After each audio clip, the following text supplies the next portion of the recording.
Hello, everyone. Welcome to Red Planet Live. I am your host, Ashton Zeth.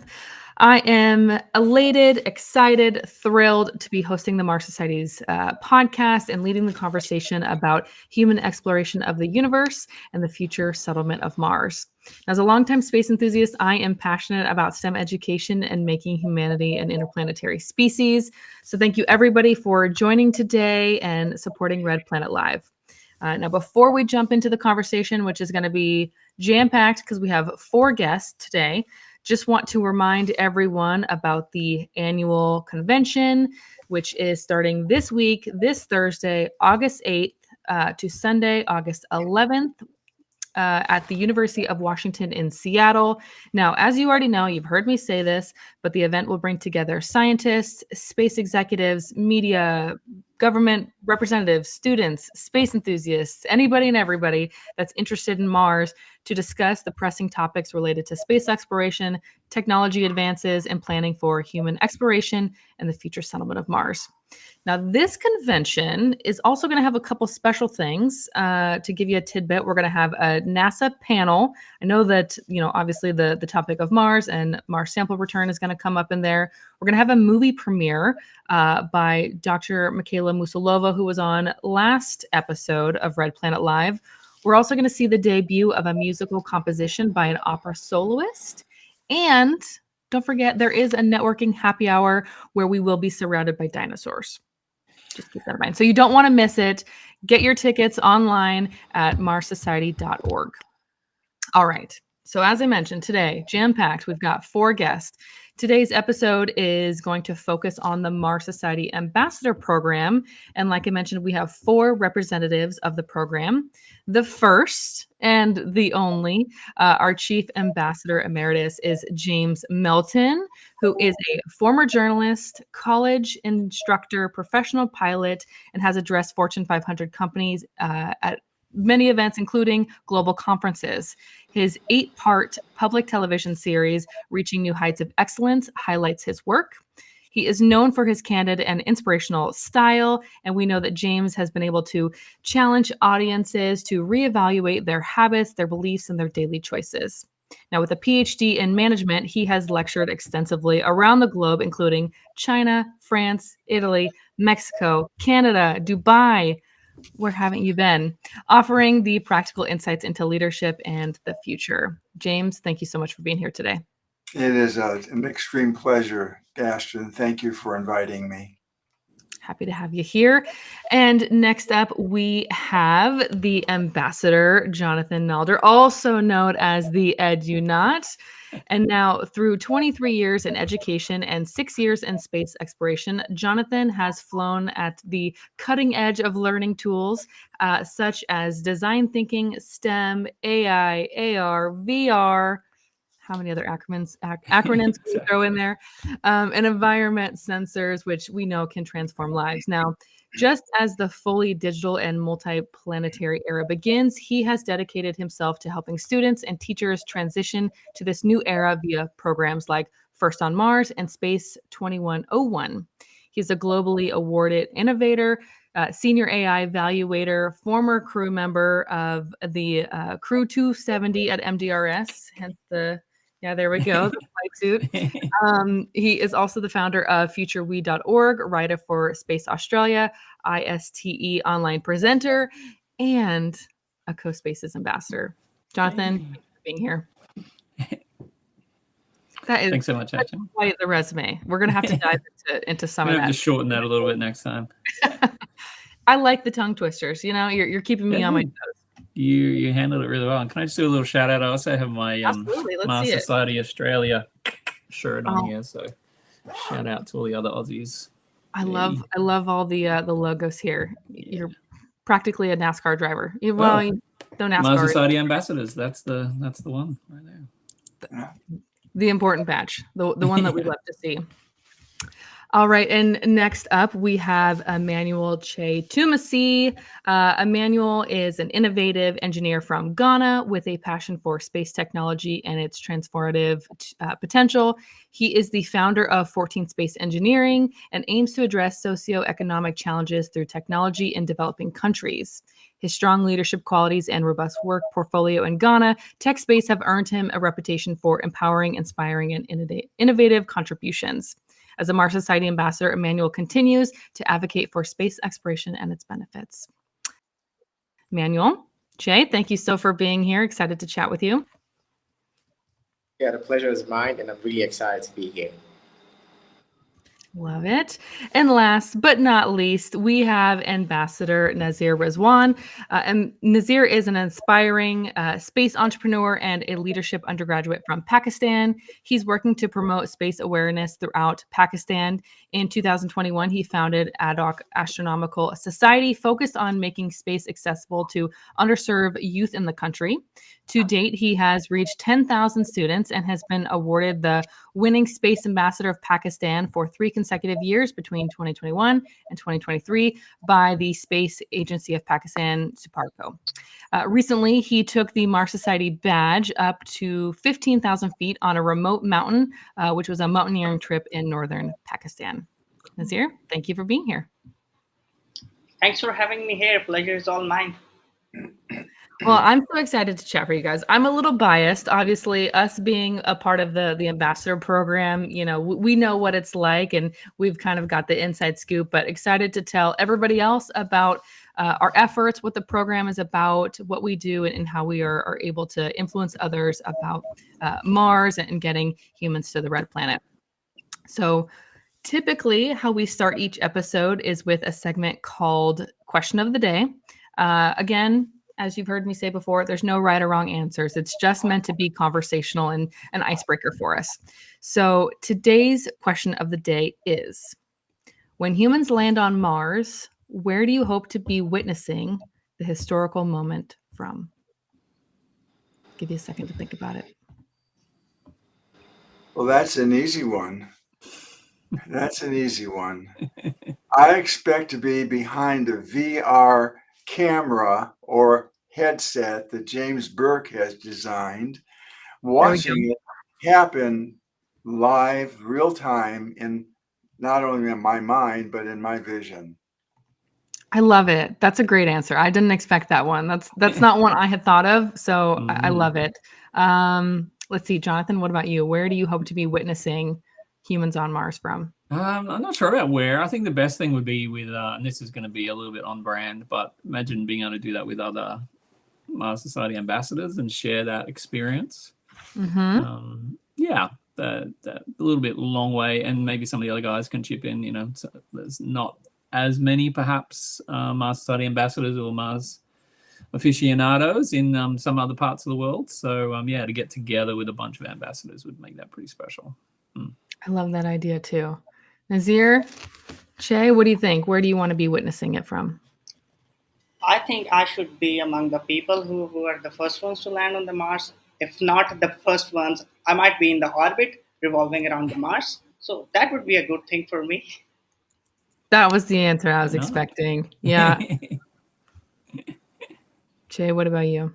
Yeah, so for me, it will be watching live with with young leaders from across the world, people being between the ages of 1 to 7 or 5, and that inspired them to be the next generation of astronaut. If not being there, like I was going to give the same answer of me actually being, but I would love to inspire the next generation of leaders to actually pick that inspiration. So yeah, for me, it will be a group of like young individuals just packing the interest and then letting them know that they could reach out for something greater like that in a great fee. So yeah, for me, that'll be it. I love that answer too. Spoken like a true ambassador, wants to be witnessing the moment with, you know, other young people and inspiring them to chase, you know, their dreams and be involved in the space industry. I love that. I would say for me, I probably want to be witnessing it with my family and friends, like those that I love close to me, experiencing that moment all together. But I also think like mission control, giant screens in front of me, watching the countdown happen live, from behind the scenes at NASA, I think would be pretty cool too. Or SpaceX, whoever gets there first. Excellent. All right, well, let's jump right in it. We've got 50 minutes, lots of questions I have for all of you. So I think the appropriate place for us to start is obviously the ambassador program. How did we get started? James, I'm going to direct this question to you first. What inspired you to start the Mars Society Ambassador program? I can make it short, but it's very difficult. So let me give that a try. It was back in 2015 when I was watching the History Channel on television, and I saw a segment called Mars. And I've been passionate about Mars for, I'm going to say, all my life. I've always had my head up in the clouds. Someone said, you're not happy until you have your feet firmly planted in the air. And I saw Dr. Zubrin on there, and he moved me. And I put the program on hold. I ran into the office in my facility, and I signed up for the Mars Society. And then I went back and watched the program. And after a couple of years, I'm being involved, going to the conferences, enjoying the interplay between the people. I came to the realization that they really had no ambassadors, no one really singing their praises worldwide. I mean, everybody has an ambassador.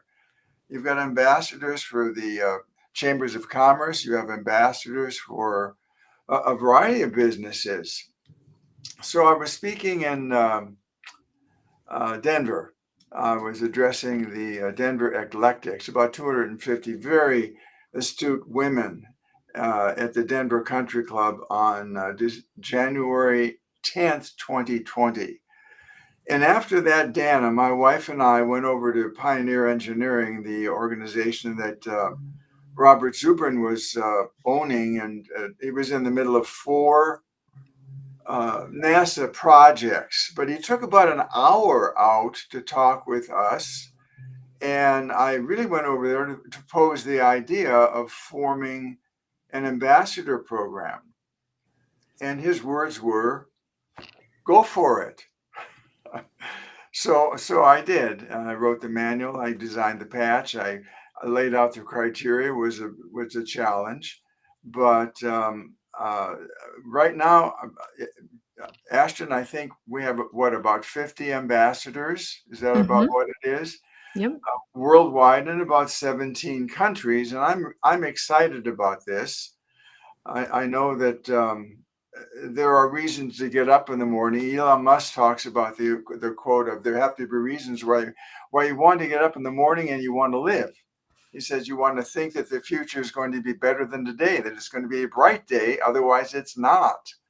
So I'm a believer in that, and I think that the ambassador program has the ability to bring people together. We don't discriminate against nationalities, against color, against male, female. We do have an age criteria, which I think is reasonable, but everyone has something to share, some expertise that they can share with other people at a party, at a convention, at an exposition, at a table, whatever it might be. Just standing there on the elevator and people are talking, and you can bring up the conversation of Mars very easily, especially when you're wearing your Mars Ambassador patch. I do that in the produce counter. People say, what's that? Well, they forget that I am the Chief Ambassador Emeritus, so it causes a lot of conversation. This is why I felt it was so important. We bring people together as ambassadors. That's what the word ambassador really means, bringing people together. So I could be more lengthy. I can at some other time, but I was inspired to have more people than just myself out there pulling the ideas together. I felt we needed people like Nasir, like Jonathan, like Che. We needed people like that. And that's what the ambassador program has done. So allow me to put a period there, and we can talk about more later if you wish. I love it. Well, we're all here because you had that inspiration to start this program. You know, we wouldn't all be here in this moment having this conversation without it. So I have to turn the question to you three. You know, what inspired you to want to join the Mars Society Ambassador Program? Jonathan, you want to kick that off? Yeah, I'll jump in. Look, there's a couple of reasons. Firstly, like, thanks James for doing it and providing this great sort of community for us in the first place. The first one is a little bit selfish, I guess, for me. I mentioned being in Australia, and the part of the ambassador program I love is the idea of educating people about Mars, and I've had an amazing time doing that with students over the last few years, primary school and high school, that kind of thing. But there's not, for whatever reason, not that many. It's not like you're going to run into someone at the grocery store who is also doing that. So slightly selfishly, for me, it was like, wow, there's someone like James who built this community, and I get to be a part of that. So first, you feel like you're part of something bigger. There's the encouragement, and also the opportunity to collaborate. Haven't had a chance to do anything with Che or Nasir yet, but some of the other ambassadors around the world, Aravinda in Sri Lanka, who's producing Mars Regolith with students.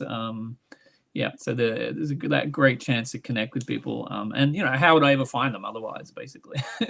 So that's what sort of got me to go, yep, I'm going to apply for that. Yeah, I agree with you there. That's one of the appeals about the ambassador program, is getting to connect with members from around the globe, making those relationships and those connections, being able to network with other educators or other enthusiasts, other entrepreneurs, other business owners that want to be involved in this space. I love that this program brings everybody together. Let's see, Nasir, Che, what do you think? Why were you inspired to join the ambassador program? So for me, it was a bit of an interesting story. Back when I joined Mars Society, I joined as the chapter coordinator for Asia, and I was seeing the stuff we have been doing. I knew about the MDRS and the Arctic Research Station, and so there was this event last year.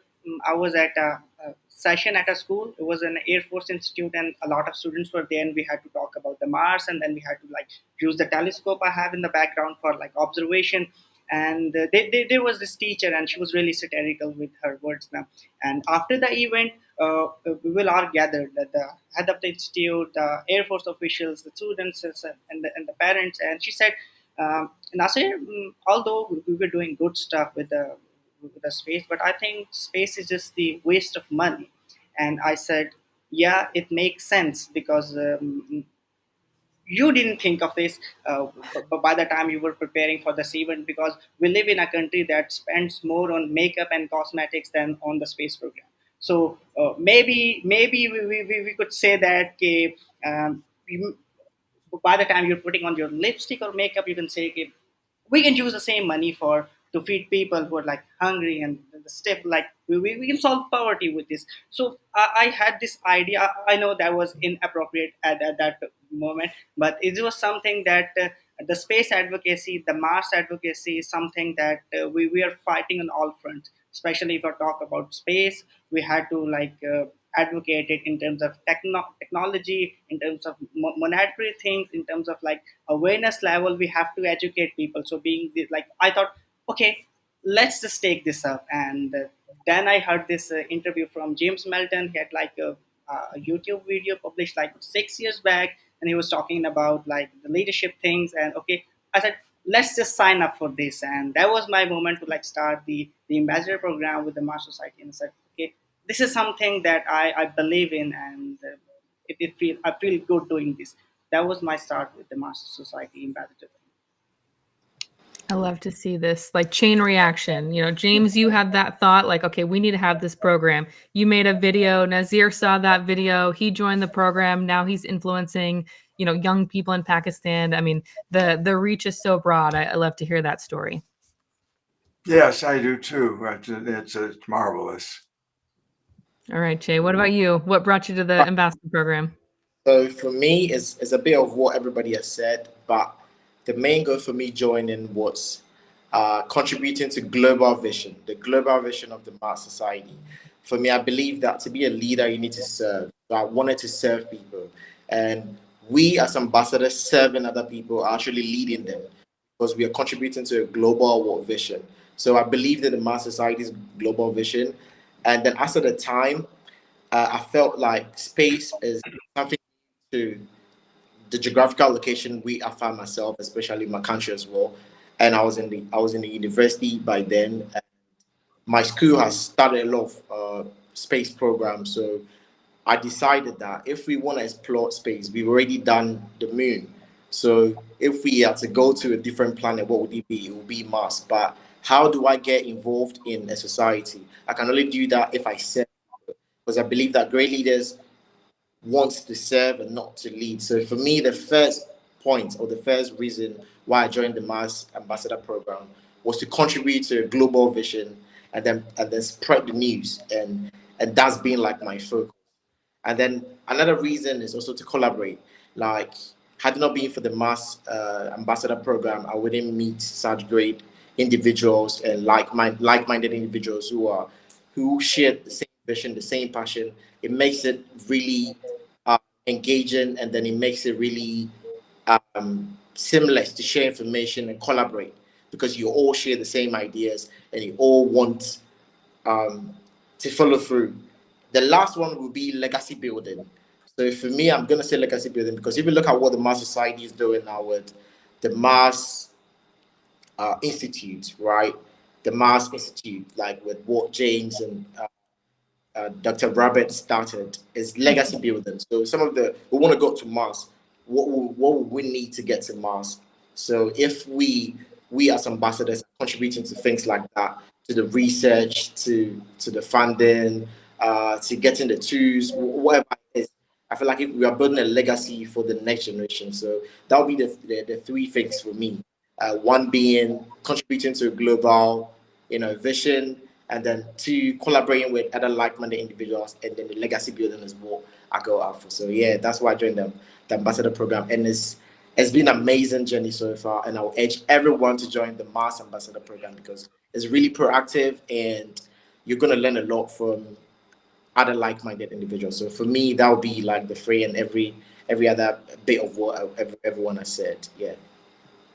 We're going to have so many signups for ambassadors after this conversation. I love it. You hit on a good point there. Legacy. When you talked about at the beginning, where do you want to be when you witness humans on Mars? It may not be our generation that is colonizing Mars, but it's those young people that you're influencing now with your efforts, whether that's through your educational programs. You're talking to those young people and inspiring them. They may be the colonizers of Mars. So I love what you said about a legacy. That's pretty cool. That's a good point. I get questions all the time about the ambassador program, and people want to know, why do you do this, and what are you doing? Okay, you say you're an ambassador and you want to influence people, but what are you doing to influence, to make those impacts on other people? And so people always ask questions about like, why Mars? Why is that important? So I wanted to ask all of you because, I have my own perception and I've had my own experiences, but I want to hear from you. Have there been any specific challenges or misconceptions that you frequently encounter when you're discussing Mars with the public? And what do you say to them when people are, you've got the flat Earth people, but the people that are asking specifically about Mars and they have specific challenges or misconceptions, what do they say and how do you address it? I go ahead, Jonathan. Oh, sorry, I just wanted to jump in on that. Like those sort of misconceptions. I might be reading this a little bit wrong, Ashton, but some of those are actually the best openings, to get that interest. The idea of Mars being similar, but also like so different. And one of the favorite things we do with students is talk about, how long is a sol on Mars? Mhm. Yeah, it's about the same, so that's good.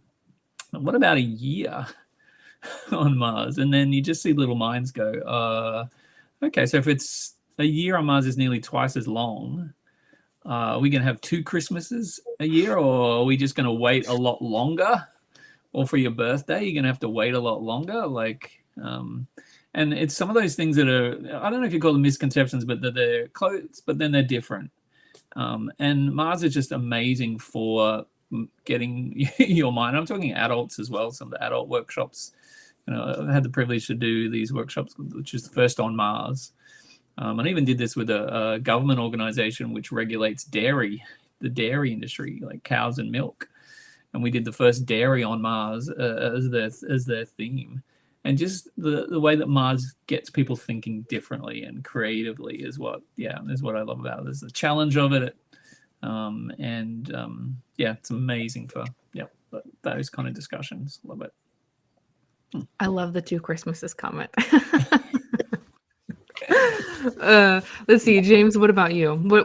How do you address the challenges or the misconceptions that people have about Mars and why that's important? Well, number one, everyone's entitled to their own opinion. The question or the challenge occurs, Ashton, when they don't have anything to base it on. And Mars, as much as we in our circle are aware that it's existing, it's there, we will be landing on Mars in the not too distant future, many people are, it's not out there prominently in the news.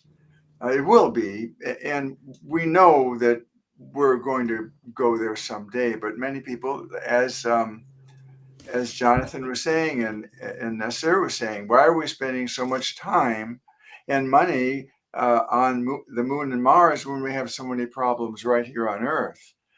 Well, I have to say we're not being negative about it, but there will always be people who will be hungry. There will always be people who will be ill. There will always be people who are disenchanted with life. There will always be people who are not in a good relationship. There will always be people who are dissatisfied. But the contrary is also true. And we can look forward. I like to think people going to Mars have a forward-looking vision. I'd like to see that they look at this as a job of respecting people, of acting from an ethical base, of bringing in the diversity that we have to offer and to share with others, because diversity is a key. And I think there's a strong level of dignity that comes from this. It's kind of like we have elements on our planet right now. I'm diverting a little bit, but my vision is for the future. My vision is for our civilization, not so much in our children, but our civilization. And there is a civilization out there that we can build, and we are fortunate to live in a window of time where we can make this happen. No other time that I can think of or that I know of in history did we have the technology, the people, the passion, the money, the desire to become multiplanetary. And I like to bring that vision to the people, even on an elevator, because if you can share these ideas that will cause people to think, that's the whole key. Albert Schweitzer was once asked, what's wrong with people? He said, people just don't think. Now, I don't necessarily think that's the case in all instances, but I think we have to evaluate why we're doing this, what we're doing about it. Are we making a difference? And can we share this with other people? Will this make the lives better of our children, our grandchildren? And how can I be a part of that? My goodness, being a part of starting a new civilization on another planet, I can think of nothing more exciting than having that We are looking at these people right here on the program.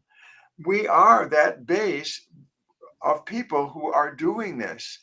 That's my passion, and I believe passion of enthusiasm is very catching. Said it best. Passion is catching. Let's see.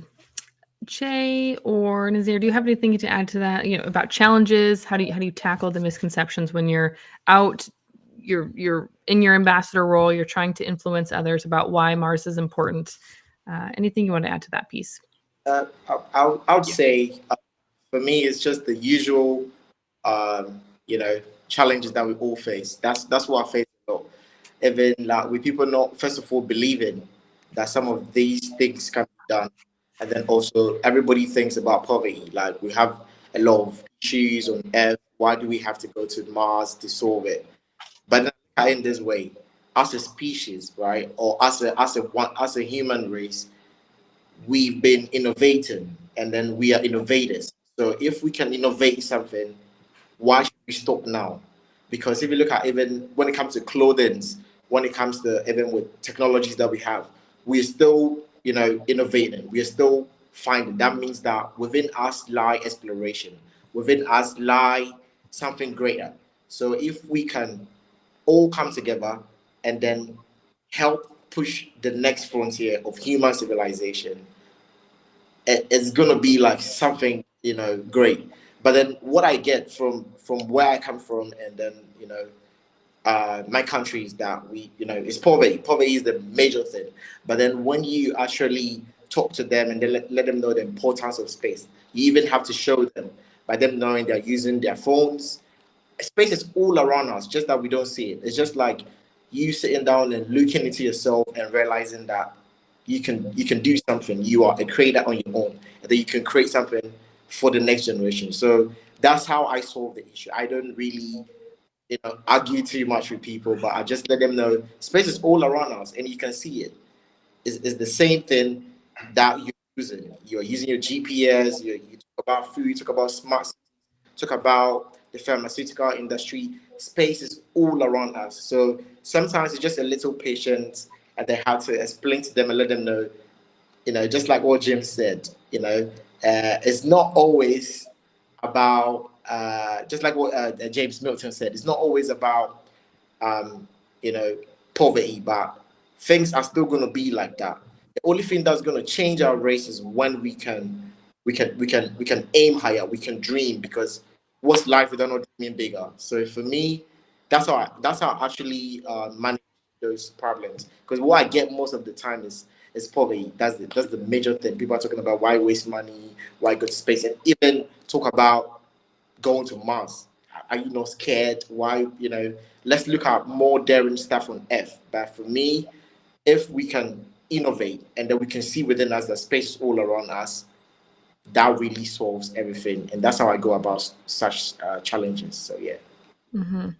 Absolutely. You nailed it. Yeah. I love the points you bring up about like space is all around us, trying to make space relatable to people. They don't know that their smartphone, that GPS, cameras, water filtration systems, firefighter uniforms, like all of those things that we use in our everyday life or around us come from the space program. So trying to make it relatable to people about why that's important. I love that you bring that point up. Let's see. Nazir, anything you want to add to that? Yeah, so regarding the misconceptions now, we have all grown up seeing the documentaries on Mars and cartoons and read the fiction about it, and we grew up with this notion that Mars is exclusively for scientists or astronomers, but in realityArs is a common goal of humanity.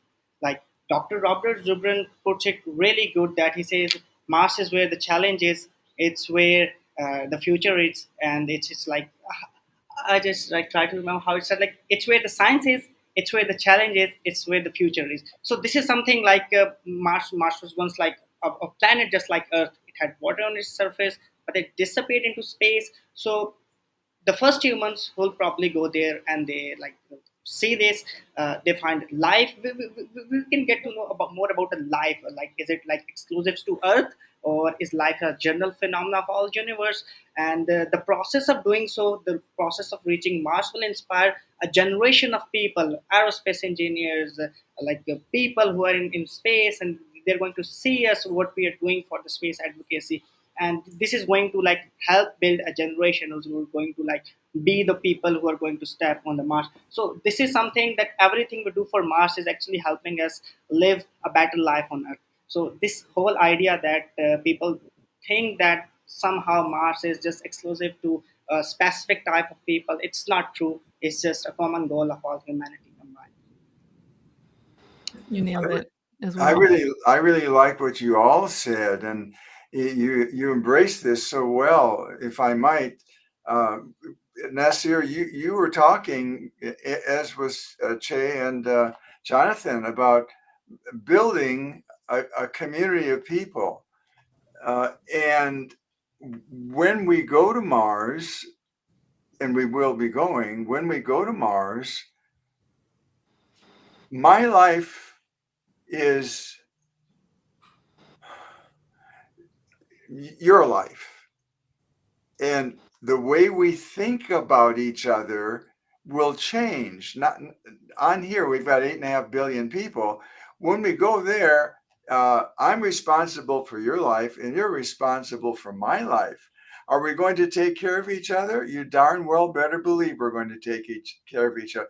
Are we going to condemn each other? No, we're not going to condemn each other. We want to be on your good side because you're responsible for my life. And I think we can be a template of a society, a culture that we develop on Mars that can be an example. I really truly believe that everything we do in our efforts to go to Mars will have spin-off for the Earth and for our population, our civilization here on Earth.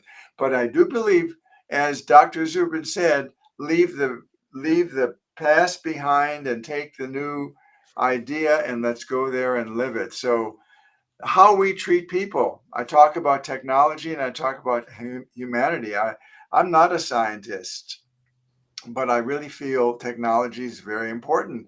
But as I've said so often, Ashton, and you know this, uh, technology alone will not take us to Mars. If we can't sit down and talk with each other, if we can't communicate effectively, if we don't listen to people and bring people together, we're not going anywhere.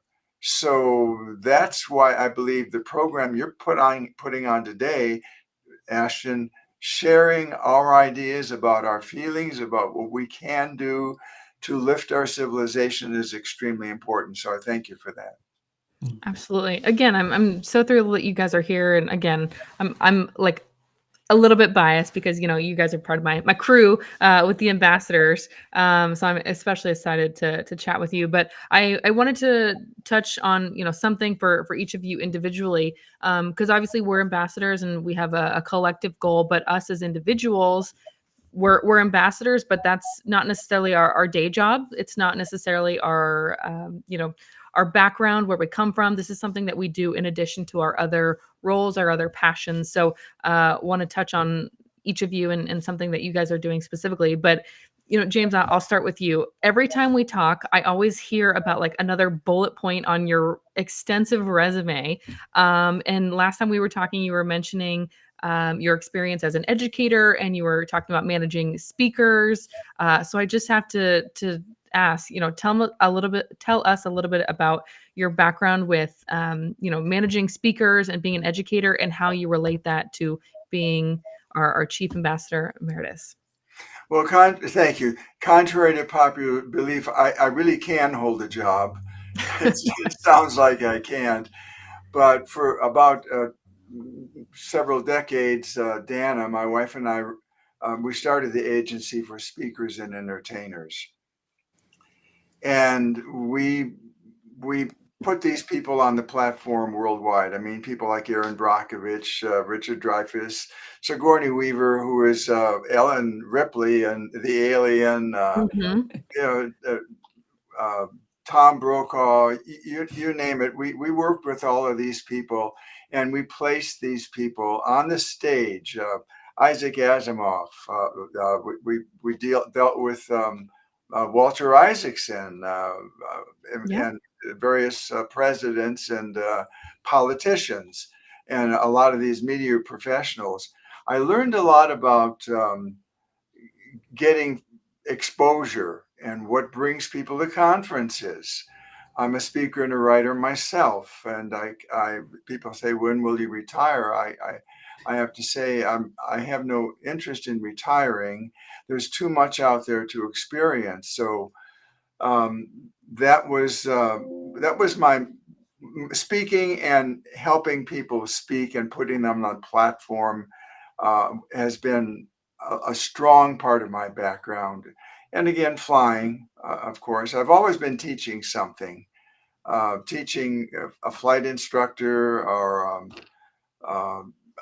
being a speech coach, or in college, I was the head of the art department. I was teaching pottery. So teaching has been a real basis for my life. And my philosophy is, we teach best what we need to learn most. So I always look for ways to jump in. In other words, I wanted to learn more about Mars, so I started giving programs on it.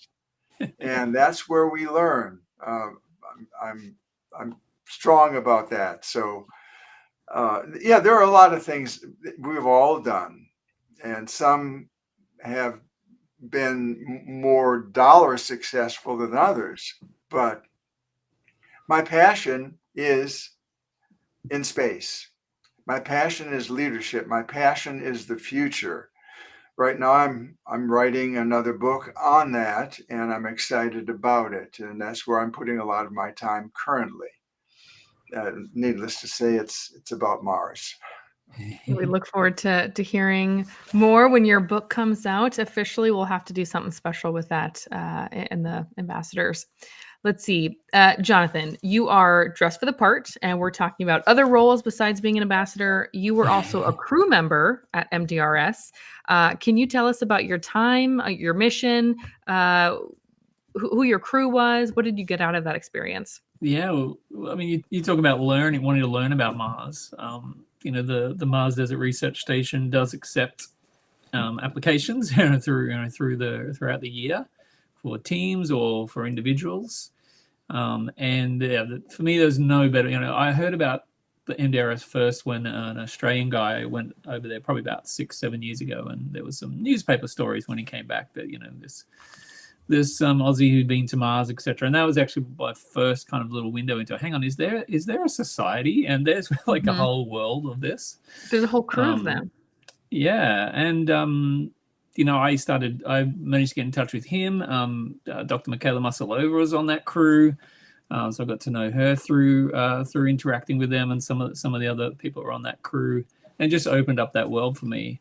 As I said, that was sort of probably even 6-7 years ago, and then always had this idea of how amazing would that be to get to go there myself.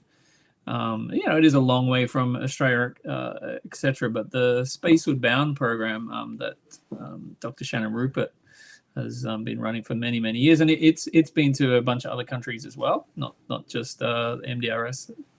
They've done programs here in Australia and other countries. But yeah, there was an opportunity to apply for the Spaceward Bound. You had to be a teacher, so I could tick that box.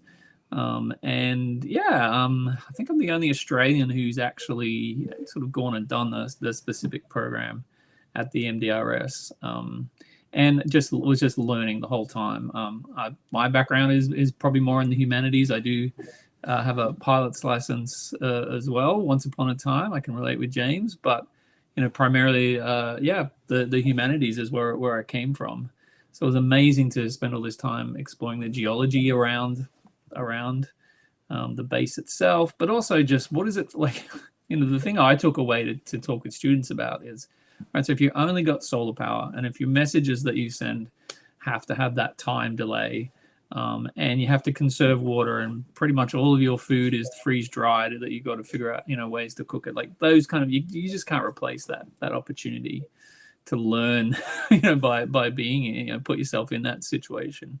And our Commander Jen, she had done several of these as well, so she kind of knew what to look out for us. But yeah, as I said, we just learned so much about even the mindset. The Spaceward Bound is a week mission. Often at the Endeavours, it's 2 weeks or more. So ours was a shorter one, but even that was enough to be pretty inspiring. So I can highly recommend anyone who gets a chance to apply. We're always recruiting. I feel like every episode of Red Planet Live, we talk about MDRS and always accepting applications. There's room for everybody. So yeah, thank you for sharing about your experience. Let's see, Che, I have to ask you. So I was mentioning all of us have other roles. Ambassador is one of our roles, but we do many other things. And so I wanted to ask you specifically about 14 Space Engineering. Can you tell us about your organization and what's its purpose? All right, great. Thank you so much for that. So 14 Space Engineering is an organization that are raising the next generation of leaders to do 4 things: to explore, create, change, and then impact the space industry. So that's what we're doing. That's our focus. And we've collaborated with the Mars Society and the Mars Ambassador Program. Last year we did how do you call it? Last year we did our Mass Awareness Day, and we're pleased to have Ambassador James on there, and we had the Executive Director James Beck as well. We had some few ambassadors, and we were glad to also connect with the Flash. That's when we started the Flashline, Mass Flashline program, and then we connected our audience to them. So yeah, so basically 14 Space Engineering is just inspiring in simple terms, inspiring the next generation of leaders to explore, create, change, and then impact the space society. So we are doing that by organizing like speakathons, series, book camps, events that are geared towards space technology, and then also really pushing the Mars Ambassador Program and the Mars Society in every way that we can. So this year, in November, we're going to be having Mars Ambassador, how do you call it? A Mars Awareness Day, and we are asking all ambassadors to be part of it. So we are organizing the Mars Awareness Day, and it's going to be in November. And then we're excited to share all the plans with you when we have it. Basically, that's what I do with 14 Space Engineering, and then we're looking forward to raising about 1 million young, space entrepreneurs and space scientists all over Africa and then the world at large. So we're looking at that within like a decade. So it's very ambitious, but we hope we can do that. And then we've even started with educating people on Mars through our Mars with the Ambassador Program and then the Mars Society. So basically, that's what I do on the side as well. Yeah, thank you. That's very exciting. Well, as soon as you have more details about your Mars Awareness Day, please share those with me, and so that we can blast those out on social media and in our different networks to raise awareness for that day. Sure. Yeah.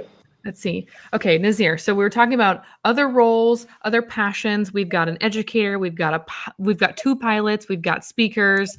I know that you're a mountaineer. And I see on Instagram you are currently training. I think you were working out the other day. So where does this passion come from? And are you training for a mission to Mars? Is that why you're climbing mountains? Yeah, it's just a secret between us ambassadors that I'm preparing to summit the Mount Olympus that's on Mars. So I'm probably the first person to climb the mountain on Mars. So yeah, this is my plan. The inspiration came from I'm from the northern Pakistan, and we have a lot of great mountains. Place I live is surrounded by rivers and the mountains. So this is something that was intrinsic in me. I always wanted to climb. But last year when I was climbing, it was in the northern Pakistan. The mountain was called Mount Ladai, and I had this ambassador patch with me, and I was it was the same day Pakistan launched its first satellite with the help of Chinese Space Agency to the moon, and it was 2 p.m. local time. I was on the mountaintop, and my friends who were at the university, at the institute, and they were doing the countdown, and I was doing the countdown from the top of the mountain. I was like, okay, this is amazing.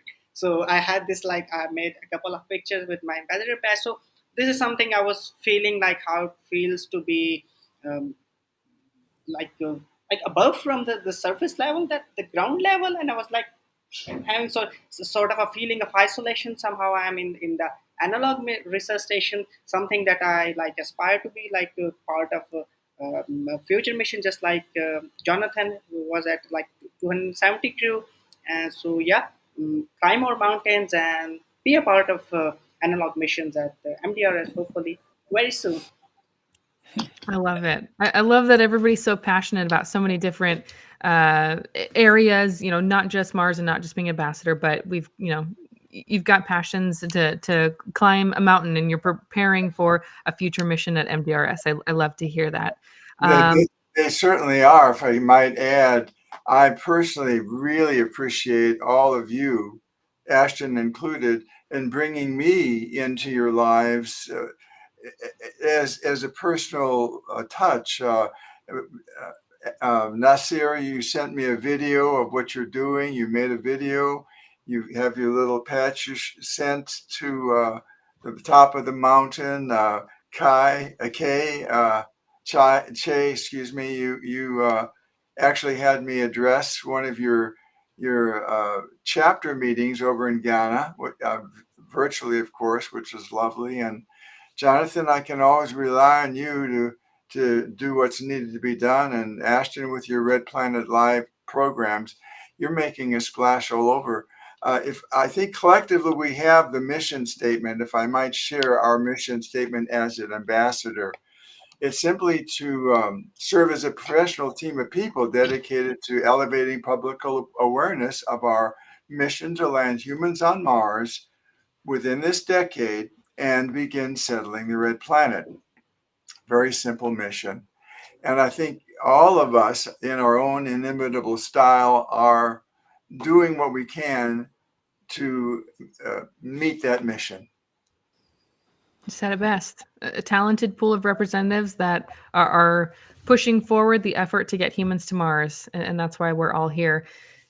Speaking of, while we're all here, we're obviously ambassadors. I want to hear from each of you with the last remaining time that we have. What is one thing that you've done this year that you were excited about? Maybe it was a particular speaking engagement or an event you were at, or something that you have coming up in the rest of this year. What are you excited about as an ambassador?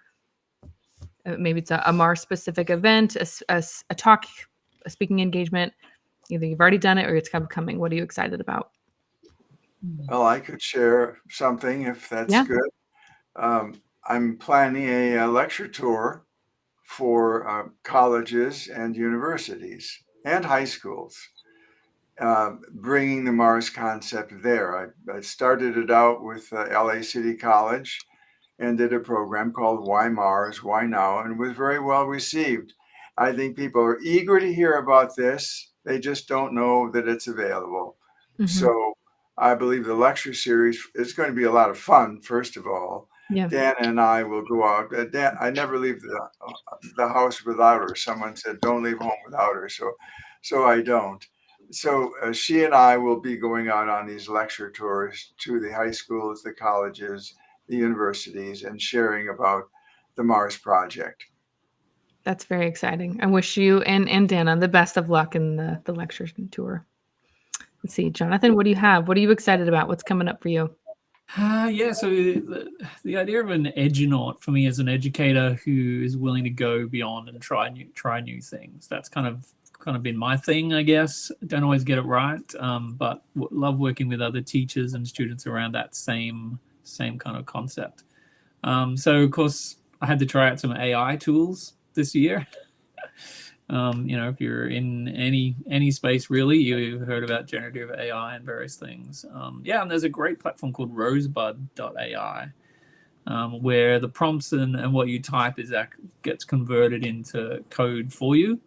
And it's really for making games, but one of the ones I got to play around with was making a chatbot with a personality, and it's all about basically, it's the year. Can't remember what I made, 2050 on Mars. Have a chat to this cranky guy who hasn't had enough coffee yet. He's very cagey about what the problems might be that people are facing there. So you have to engage with this bot and try and, from what you ask, try and get him to reveal the actual problems. the idea is then that students take what they learn and then they go and actually start working on solutions for those. But it's the kind of thing that you can log on and have that interaction and that conversation, learn about Mars, learn about the MDRS without having to be in an actual room, say with me or with an ambassador or whatever. It's available anytime when someone wants to go and have that conversation. I guess that's the advantage of the chatbot type thing. So yeah, it's been really fun. Almost at the stage where I want to get a whole bunch of ambassadors to do a bit of stress testing and see if they can break it, and then go from there. That's mine. All right, calling all ambassadors. I got a task here. Everybody band together. We can do this stress testing for you. Good. Let's see. Nasir, what do you have coming up that you're excited about? Is there a specific project? I think I remember you hearing you say something about discovering asteroids. Is that right? Yeah. So the institutes have been to I see talented individuals all the time. These are students that are competing in a sort of like citizen scientist programs or the rocketry stuff or the drone making, and these students are representing Pakistan like globally. But I found out they don't have those like a platform or something to work together or like show their expertise within the country. So that goes back to the work that I've been doing with the underserved students that have no prior access to space or telescope. So we thought, let's bring something for them which can serve as the starting point for them to start working on the actual research work. So there was this NASA Citizen Scientist program, which I would definitely recommend Emmanuel to, because we were roughly at the same position that the place, the students, the awareness level is kind of same. So these students will participate for a month in the campaign, and they will get the real images from the telescopes, and they will analyze those images to make asteroid discoveries. And by the end of this campaign, the students will get to have the real experience how it feels like to work as an astronomer, and they'll get the certificates from NASA. So these are typically for the students. Those are from the ages of 10 to 15, or even the university students are applying it. So this is a good start for them, and we're hoping to do it reach, promote it throughout the country. I talked with James Burke, and we were including Mars Society as our partner in this. We will promote the Mars Society's logo on this, and this is just starting in the mid of September. So we have a month or so. You'll see how we are promoting it, reaching out to different institutes and encouraging their students to apply on this. And we are hoping to reach to at least 500 students or so. This is the plan. But the main thing I'm more concerned about is the analog mission, analog research station. So although we cannot build a same thing like the MDRS, but I've been talking to a couple of friends, and we had this funding opportunity, and we there's nothing like the analog thing in Pakistan. So maybe collaborate with their university and make a small replica where the students can work, or maybe get the data that already the crew of analog mission has worked on. Maybe use the same data and use a small scale project, maybe a final year project of their university, and do the same thing we're doing at the MDRS. Although, because the philosophy of reaching Mars is we're not constrained by the budget and technology, we can use whatever we have at the moment and utilize it to its best. And so I think this is the general philosophy we are embodying in Pakistan. And the last thing that I'm very curious about is, I've been talking to the district management, and they agreed to onboard 20 schools or so. And a month from now, we'll be having a Mars awareness, sort of like a Mars session. You can see, I will not let any moment slip to advertise the signed copy I have by Robert Jordan. So the thing is, we'll be doing something for the Mars awareness for the students, typically who have no awareness for the Mars, and we can do observation and day session. So we will probably hoping to reach 3 to 5,000 students in the city where I live. So these are the couple of plans we have, and I'm sure I'll get a lot of assistance from my fellow ambassadors and see how we can execute it, make the model, and implement it to the other places and see how it goes. I'm really intrigued by everything you have going on. That's very exciting. I'm expecting to see some updates throughout the end of the year as you're working on these different projects. All right, Emmanuel. Jay, bring it home. What you got going on that you're excited about? yeah, I would like to share that I'm really excited about the upcoming Mars 27th annual Mars convention happening in University of Washington in Seattle, and I'm excited about my talk on Saturday about giving an update about African Mars analog, and then same things. We are also thinking about starting an analog, but also making it like regional. So I'm excited to share updates on what we're doing, and I'm also excited for our Master Wednesday later in the year in November. So yeah, those are the two things I'm super excited and looking up to within the year. So yeah. Well, keep us in the loop about, if you've got an analog station coming up. That's really exciting. I love to see that they're starting to launch more research stations around the world in different regions. It's really exciting. If I might take just a second, yeah, please do. I would like to share my honor and how proud I am of our ambassadors. These are examples right here of the enthusiasm that is just bursting at the seams. There are other ambassadors out there that we haven't introduced. They're not represented right now, but at the conference, some of them will be. And Nasir, Jonathan, and Jay, thank you for stepping forward and being who you are and being so passionate about this. I couldn't be more pleased. I appreciate it, and I know the Mars Society appreciates it too. And Ashton, the same goes for you. Thank you. You said it best. You took the words right out of my mouth. I'm just so proud of all of our ambassadors and excited to be a part of the program and getting the opportunity to lead the ambassador program. So thank you so much, James, for being here, Nasir, Emmanuel, Jonathan. I really appreciate your time, and thank you for joining and answering all of my questions. It's been such a pleasure to chat with all of you today. Thank you. Thank you to you guys. Thanks for the chance. One more thank you to our friends at Liftport. Thank you to our executive director, James Burke. Thank you, Michael Stoltz, for all of your help. And as you've heard me say, and I'll say it again, the best is yet to come. All right. Bye, everybody.